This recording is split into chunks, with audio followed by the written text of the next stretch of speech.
안녕하세요. 아들, 딸 하나씩 키우고 있는 30대 주부입니다. 제가 오늘 이렇게 글을 쓰게 된 건 신우와 신우딸 때문이에요. 어디서부터 어떻게 이야기를 해야 할지 모르겠지만 그래도 일단 적어보겠습니다. 두서가 없더라도 양해 부탁드려요. 학교 선후배로 지내던 남편과 본격적으로 연애를 시작한 건 사회생활을 시작하고 얼마 지나지 않아서였어요.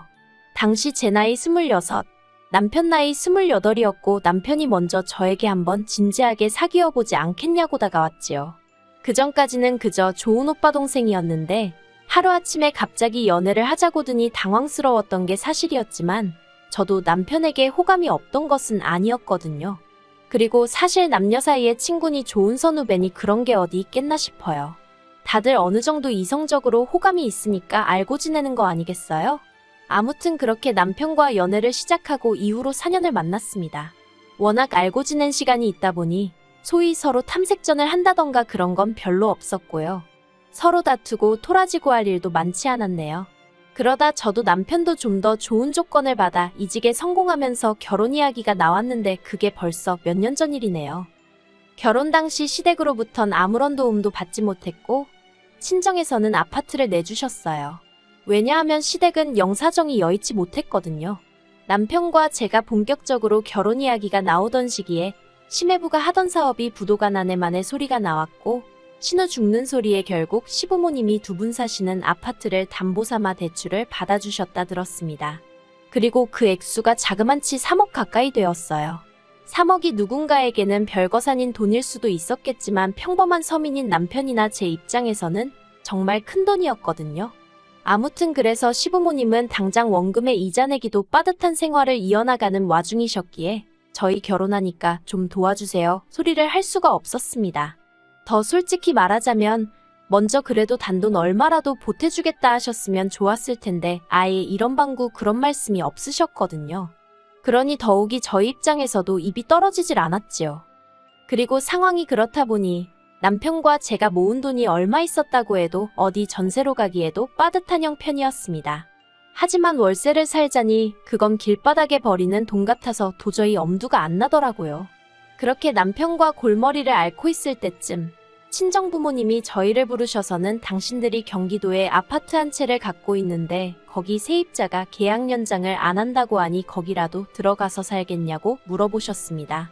그리고 솔직히 저희야 그렇게 물어봐 주신 것만으로도 너무 감사했고 당연히 그렇게 하겠다고 했지요. 그런데 이 일을 가지고 시댁에서 이러쿵저러쿵 말이 나왔습니다.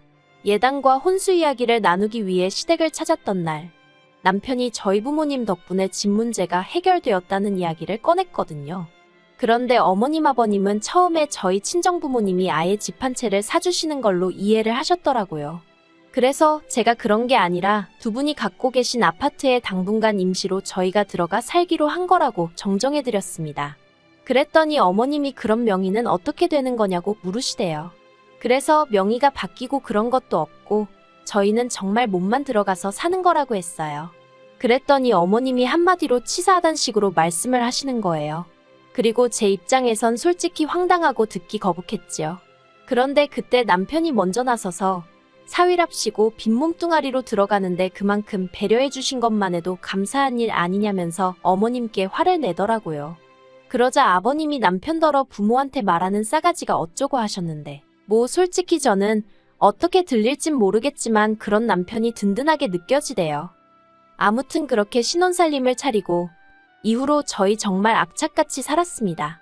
비록 좋은 직장을 다니고는 있었지만 그렇다고 다른 부부들처럼 해마다 해외여행을 간다던가 그런 것도 해본 적 없어요. 물론 속으론 저도 남들처럼 해외여행도 다니고 명품백도 갖고 싶었고 남편하고 같이 비싼 외제차도 끌고 싶었지만요. 하지만 그런 욕구들을 억눌러가며 좀 더 나은 미래를 꿈꾸며 하루하루 열심히 살았네요. 그리고 그런 와중에 아들, 딸을 연년생으로 낳으면서 좀 더 열심히 살아야겠다는 의지를 다지게 되었지요. 그러다 지난해 마침내 서울에 있는 30평대 구축 아파트로 이사를 하게 되었습니다. 친정부모님의 도움도 있었고 대출도 좀 있었지만 그래도 저희 두 사람의 힘으로 장만한 아파트였기에 감회가 남다르더라고요. 그리고 언제 집들이 할 거냐는 시부모님의 성화에 이사한 지 한 달도 되지 않아 집들이를 하게 되었어요.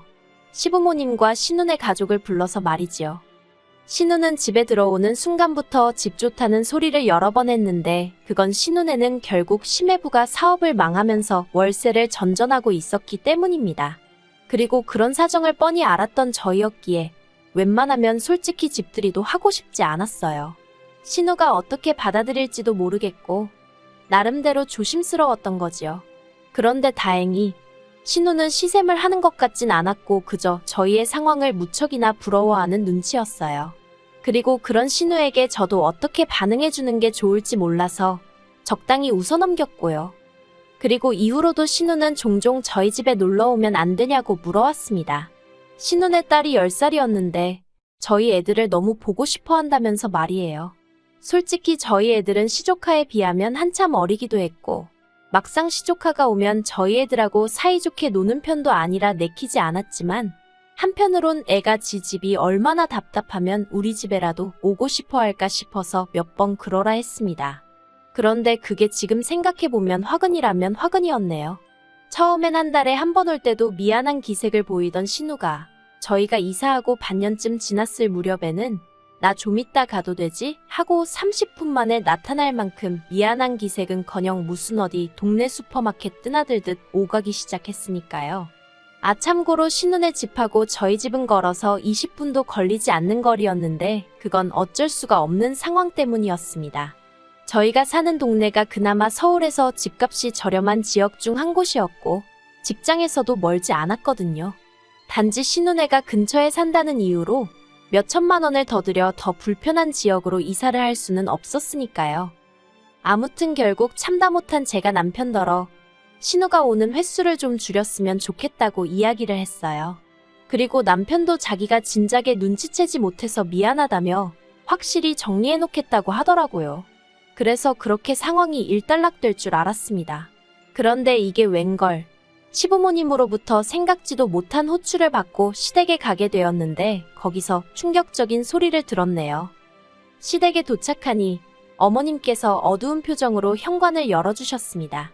그리고 저는 속으로 어머님 아버님한테 무슨 건강상의 문제라도 생겼나 싶더라고요. 그렇지만 어쨌든 간에 좋은 일 같지는 않아서 먼저 이러쿵저러쿵 묻지 않고 그저 어머님이 말문을 여실 때까지 기다렸습니다. 그리고 이윽고 어머님이 입술을 떼셨는데 주제는 다름 아닌 신우였어요. 설마 신우 이야기려나 생각도 잠깐 했었는데 어머님 입에서 정말로 신우 이야기가 나와버리니까 이야기를 듣기도 전에 머리가 복잡하더라고요.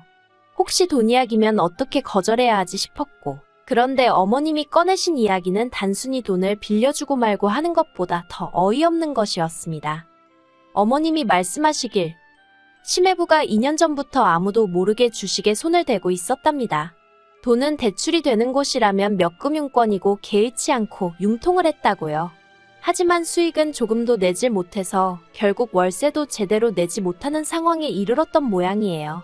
그리고 결국 신우가 시부모님께 손을 벌렸는데 며느리로서 이렇게 표현하는 것이 껄끄럽지만 저희 시부모님 두 분 상황을 표현하자면 당신들 코가 석자인 분들이시거든요. 생활은 연금하고 저희가 매달 드리는 얼마간의 용돈으로 이어나가고 계셨고요. 그러니 당연히 아무리 사랑하는 딸이라고 해도 어떻게 도와주실 상황이 안 되셨을 거고 그래서 저희를 부르신 거였어요. 어머님의 요구사항은 간단했습니다. 당장 나가는 월세라도 줄여야 하지 않겠냐며 저희더러 신우네 식구랑 합가를 하라는 말씀이셨지요. 저희 아파트가 30평대이고 창고처럼 쓰는 방도 하나 있으니 그걸 내주면 될 것 같답니다. 그리고 시조카는 저희 애들하고 한 방을 쓰게 하면 되지 않겠냐고요. 정말이지. 저희에게는 처음 하시는 이야기셨지만 얼마나 많이 이렇게 저렇게 상상의 나래를 펼쳐보셨는지 어머님 입에서 줄줄줄줄 이야기가 쏟아져 나오더라니까요. 그리고 당연히 저희 반응은 싫어요였습니다. 30평대 아파트가 무슨 으리으리한 궁궐도 아니고 어떻게 두 가족이 사느냐고 안 된다고 했어요. 그랬더니 어머님께서 그거 방 한 칸 내주는 게 무슨 얼마나 대단한 일이냐며 그렇게 째째하게 구느냐고 저에게 화를 내시대요. 그러자 옆에 있던 남편이 왜 이 사람한테 그러냐면서 어머님더러 그렇게 안타까우면 어머니가 누나 데리고 사세요 하더라고요. 그러자 어머님이 지금 이 집을 보고도 그런 소리가 나오냐면서 너네만 잘 살면 그만이냐 어쩌냐. 그래서 결국 어머님과 남편 사이에 고성이 오가고 아버님은 먼 산만 보고 계시고 저는 저대로 괜히 불똥 튈까 싶어서 남편 뒤에 숨어 있다시피 하다가 집으로 돌아왔습니다. 그리고 집으로 오는 길에 제가 남편더러 혹시 내가 같이 못 산다고 해서 서운하거나 속상하냐고 물었어요. 그랬더니 남편이 서운할 일이 따로 있지. 자기가 오히려 미안하답니다. 그러면서 어머님이 도대체 어쩌다가 그게 가능할 거라고 생각하시고 그런 이야기를 꺼내신 건지 모르겠다며 저더러 신경 쓰지 말라대요. 그리고 그렇게 상황이 마무리가 되었다고 생각했어요. 그런데 이튿날 남편은 출근하고 저는 회사 창립 기념일로 집에 있었거든요. 아이들을 유치원에 보내고 한숨 돌리고 있는데 밖에서 누군가 쾅쾅쾅 현관문을 부서져라 두들기는 게 아니겠어요. 놀라서 인터폰으로 밖을 확인하니 신호와 심해부였습니다. 원래대로라면 제가 출근했어야 하는 시간인데도 연락도 없이 막무가내로 와서 빨리 문 열라고 고함을 치고 있던 거죠. 어이가 없기도 하고 황당하기도 하고. 그래서 일단은 남편에게 전화를 걸어 밖에 신혼여행가 와 있는데 어떻게 하냐고 물었습니다. 그리고 저는 제가 긴장하고 있는 줄 몰랐는데 나중에 남편이 말하길 제 목소리가 완전히 얼어서 덜덜 떨고 있더라는 거예요. 그랬어서인지 남편이 저더러 문은 열어주되 지금 전화를 끊지 말랍니다. 자기도 지금 당장 출발하겠다면서요. 그리고 그 순간 남편이 그런 반차를 내는 건가 그래도 되나 별의별 생각이 다 들었지만 안 와도 된다는 소리는 차마 입 밖으로 나오질 않대요.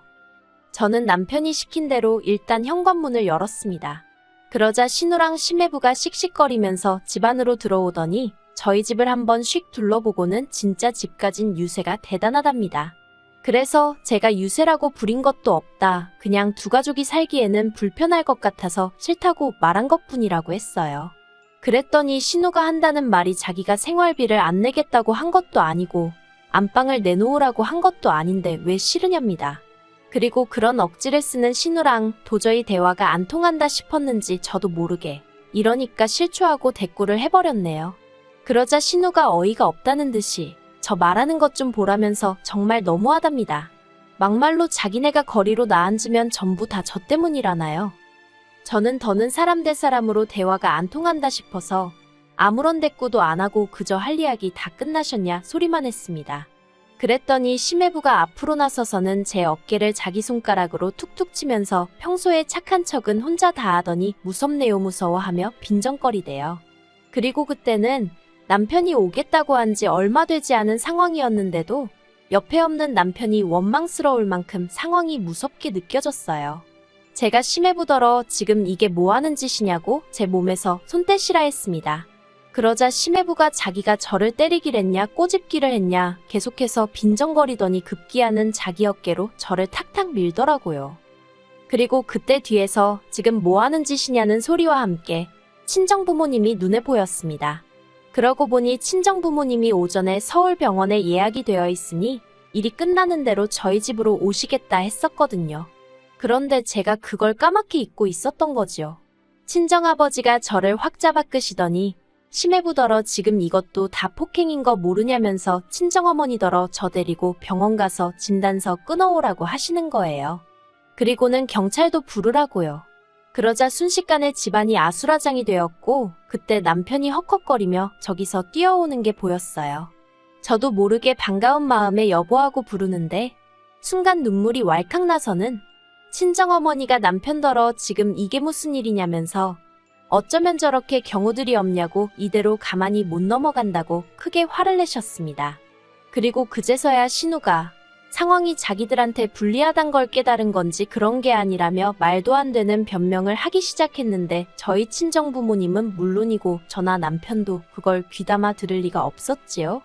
남편이 신우더러 가만 안 두겠다면서 기어이 여기까지 와서 행패냐고 악을 썼어요. 그리고 저희 친정부모님도 남편더러 사돈이고 뭐고 이대로는 못 넘어간다며 법적인 조치는 다 취하겠다 하시대요. 참고로 저희 친척 중엔 아주 유명하진 않아도 변호사도 있고 경찰도 있었거든요. 그리고 저희 친정아버지는 말씀하신 대로 신혼예외를 폭행으로 고소하셨습니다. 그리고 제가 이기면 저희 쪽 변호사 비용까지 자기가 다 물어야 한다는 사실을 안 신우가 그제서야 저한테 미안하다며 자기가 순간 눈이 돌아갔었다며 사과를 하고 난리더군요. 그런데 남편이 봐주지 말랍니다. 사람이 순해 보이니까 아주 헛개비로 보고 덤빈 거 아니겠냐면서 끝장을 봐야 정신 차린다고요. 그리고 저는 고민 끝에 남편 뜻에 따르기로 했어요. 착한 줄 알았는데 어쩌고 그 소리 들을 때 정말 기분이 너무 나빴거든요. 그리고 말한 대로 저는 안 착한 사람이니까 굳이 자비를 베풀 필요가 있겠나 싶대요. 그리고 이 일로 시부모님은 남편더러 괘씸한 놈이니 아주 부모 형제도 몰라보는 망나니니 뭐니 온갖 악담을 퍼부으셨고 그걸로도 분이 안 풀리셨는지 영 끊고 살자셨습니다. 당신들 죽었다는 소리가 들려도 아는 채도 말라면서요. 그런데 남편이 덤덤하게 알겠다는 말 한마디만 하더라고요. 저한테 자세히 말은 안 해도 자기도 그간 시부모님께 맺힌 게 많았던 모양이 돼요. 그리고 제가 생각하기에 제가 여기서 해야 할 일은 그저 그런 남편 옆에서 묵묵히 자리를 지켜주고 고마움을 표현하는 일뿐인 것 같습니다. 남편이 누구보다 저와 아이들을 제일 우선으로 생각해주는 사람이라 다행이다 싶을 뿐이에요.